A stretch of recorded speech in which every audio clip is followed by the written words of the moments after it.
រកផ្លូវឃើញហើយមិនដឹងយ៉ាងម៉េចទេឲ្យតែមកកន្លែងហ្នឹងដឹងតែពិបាករឿងរកផ្លូវតើតែម្ដងអញ្ចឹងទើបឃើញផ្លាកឲ្យចូលច្បាស់មកពីរាប់ឆ្នាំបានមកម្ដងបានជាមិនចំណាំសោះតើនាំគ្នាដើរចូលអ៊ំដោយសារតែគាត់ទៅដល់មុនគេត្រូវបានអ្នកលក់សបុតច្រឡំថាតាកើសំតែអញ្ចឹងហើយព្រោះអីមើលទៅដូចមែនកុំតែបានខ្ញុំប្រហែលអ្នកនេះដើរអមឲ្យមើលទៅដឹងថាជាក្រុមខ្មែរបើបណ្ដោយឲ្យអ៊ំដើរតាមម្នាក់ឯងមកដល់ខាងកោះកុងនេះប្រហែលជាគ្មានអ្នកណានិយាយខ្មែររកគាត់ទេមើលទៅហើយដើរចូលមកដល់ខាងក្នុងហើយមិនទាន់បានប្រាប់ផងថាកន្លែងនេះឈ្មោះអីនៅឯណាតែខ្ញុំថាភាគច្រើនប្រកាសជាមានអ្នកស្គាល់ហើយព្រោះទីនេះល្បីឈ្មោះមកយូរគ្រាន់តែថាខ្ញុំយូរមកម្ដងរកផ្លូវចូលអត់ឃើញរមណីយដ្ឋានព្រៃកាំងពីមក្រសោបបើតាមខ្ញុំចាំបានខ្ញុំមកទីនេះជាលើកទី3ហើយលើកទី1គឺអំឡុងពេលសិក្សានៅសាកលវិទ្យាល័យលើកទី2គឺអំឡុងពេលធ្វើការហើយលើកទី3នេះគឺពេលខ្ញុំនៅផ្ទះស្អីក៏មិនធ្វើអញ្ចឹងហើយបានជាមានពេលដើរចង់ទៅណាមកណាក៏បានតែពេលទេតែរឿងអីផ្សេងក៏ទាល់ដែរបើសិនជាបានទាំងអស់វិញខ្ញុំដើរអត់ឈប់ហើយព្រោះអីចូលចិត្តដើរដែរតែក៏ដូចជាមិនសូវចូលចិត្តគិតទៅគឺតាមអារម្មណ៍ទេពេលខ្លះមិនចង់ទៅណាតែដល់ពេលបានដើរក៏ចង់ដើរទៀតដូចជាមកព្រៃកាំងនេះអញ្ចឹងមកម្ដងហើយម្ដងទៀតហើយមកលើកណាក៏ឃើញថាប្លែកជាងមុនដែរមើលទៅដើមកាំងដូចជាធំជាងមុនខ្ពស់ជាងមុនហើយក្រាស់ជាងមុនទៀតបានដើមដូចច្រើនអញ្ចឹងមើលទៅកាន់តែស្អាតចំណែកឯស្ពានវិញមើលទៅដូចជាចាស់ជាងមុនមានម្ដងដួលបាត់ហើយប្រហែលជាមានខ្យល់ខ្លាំងហើយមើលទៅព្រោះពេលព្រឹកមុនខ្ញុំមកដល់ហ្នឹងខ្ញុំនៅតាតៃភ្លៀងក៏ខ្លាំងដែរនៅខាងនោះប្រហែលជាភ្លៀងនៅខាងនេះក៏មិនចាញ់គ្នាប្រហែលដែរដើរហ្នឹងម៉ែក៏គាត់ថាដែរបើភ្លៀងទៀតរត់ទៅរកកន្លែងជ្រកនៅណាព្រោះផ្លូវដើរគេក៏វែងគួរសមទម្រាំតែដើរទៅដល់កន្លែងដែលមានកញ្ចុះឲ្យអង្គុយបើមានភ្លៀងពិតមែនល្មមតែនឹងជោគនឹងឯងបាននិយាយពីកន្លែងដែលអត់មានដើមកាំងដុះគឺនៅតែដដែលទេសភាពមិនសូវខុសកាត់ពីមុនប្រហែលនោះទេហើយដើរមកដល់កន្លែងនេះសូមអង្គុយជុំពិភាក្សាគ្នាមើលសិន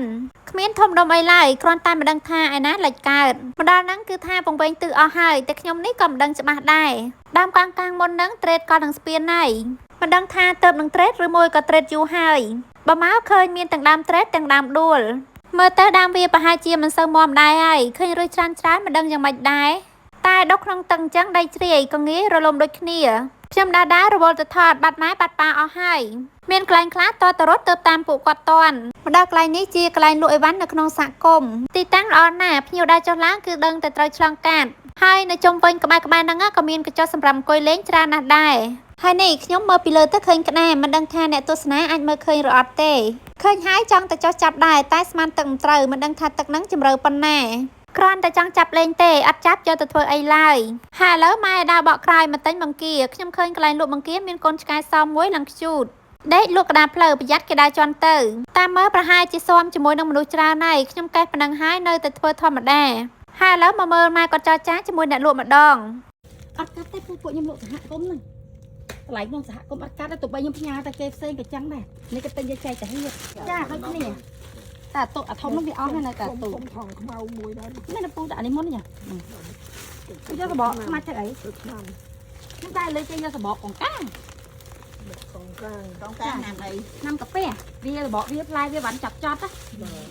ម៉ែតែញបានហើយនាំម៉ែមកមើលស្ពានយល់ម្ដងស្ពានយល់នេះមើលទៅគឺដូចជាចាស់ជាងមុនច្រើនខ្ញុំនាំម៉ែមកឲ្យគាត់បានមើលគ្រប់កន្លែងកុំឲ្យថាមកដល់ហើយអត់បានឃើញនេះឃើញនោះឲ្យអស់តែមកដល់ម៉ែគាត់អត់ដើរឆ្លងទេមិនមែនគាត់អត់ហ៊ានដើរឡើយតែដោយសារតែគាត់ចុកជើងហើយគាត់ដើរលេងរួចអញ្ចឹងមានតែប៉ាគាត់ដើរម្នាក់ឯងមានអីឲ្យគាត់ដើរទៅដល់ខាងនោះហើយដើរត្រឡប់មកវិញនាំម៉ែដើរលើកនេះរៀងប្លែកម៉ែគាត់បដិសេធអត់ចង់ជិះទូកក្នុងសមុទ្រទេតែនាំគាត់ទៅជិះទូកនៅតាតៃដឹងហើយថាម៉ែគាត់ឈឺជើងឥឡូវនាំគាត់មកដើរនៅព្រៃកោងកាងទៀតធ្វើម៉េចទេដើរលេងគឺត្រូវតែដើរអញ្ចឹងហើយ